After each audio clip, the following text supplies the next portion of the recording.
All right, peace. What's happening, brother? What up, what up? All right, we in the hood on the south side in the 30s, man. What's happening? Why don't you introduce yourself for the people that don't know? Lucas Patterson. Okay. Man, tell us a little bit about you, man. We've been kind of spotlighting different people in the community, you know what I'm saying, that have been putting in some excellent work, especially for the youth.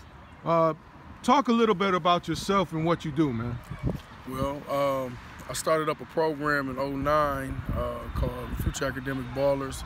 It was all geared towards development and leadership. So we continue that to this day. But now I'm gonna have sophomores and juniors playing varsity and starting to make some noise. So it started to be a beautiful thing and manifest into some real tangible stuff. Okay. And man, you know, we over south, like I said, man, we actually at Phelps Park, you know, kind of just doing the knowledge real quick. You know, man, I know you have a passion for basketball, first of all. Right. You have personal experience, you have family experience. You're not only a player, coach, but you're a historian too. Right. A lot of the things that I've seen you actually pay attention to and want to carry on in terms of legacy is this year of 1994. Right. And your connections with Minneapolis Washburn, and potentially, man, a story that hasn't necessarily been fully told. You know, I know there's been elements of it that's been highlighted, but talk a little bit about your connection to that team and some family connections as well. Yeah, them years, early '90s, when my family moved from over north to over south, particularly my Auntie Peg got remarried to the Carpenter family. Brian Carpenter, notable person, Melamonte Carpenter was his father. So they took us in and kind of showed us the basketball ropes, and it started a trend. And from there, Akeem and Adrian, which are my first cousins, Adrian Patterson, Akeem Carpenter, they both ended up playing ball for Washburn. And in '94, they made a run. It was probably one of the best teams ever assembled in Minnesota as far as high school is concerned.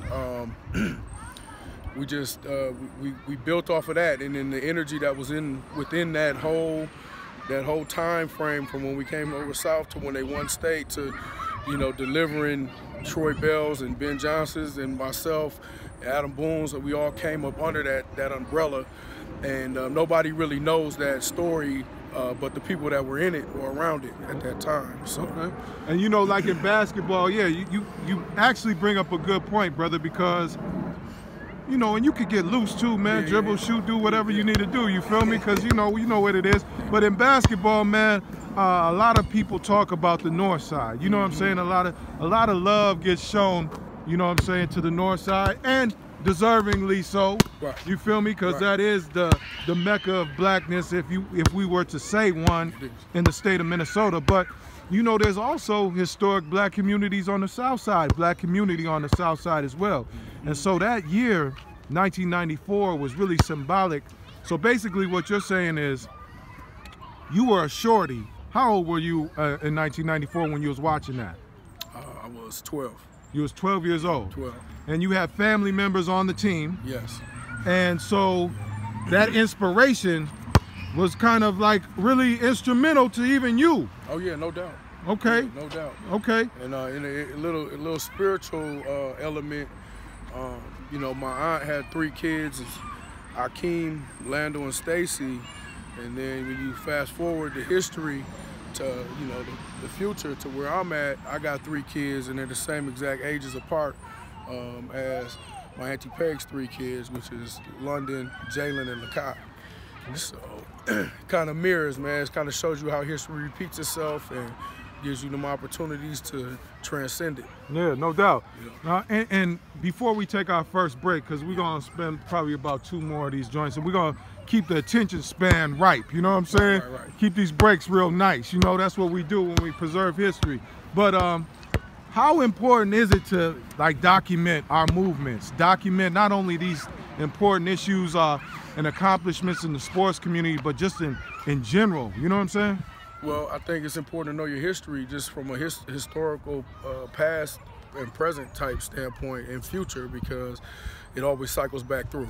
So to know what's going on before you is to know where you're going. So and know your vision and you're not questioning it. Okay. So. Well, let's take this first break, man. Why don't you back up, man? Let's see what you're gonna do. You know what I'm saying? Go ahead, shoot that free throw, brother.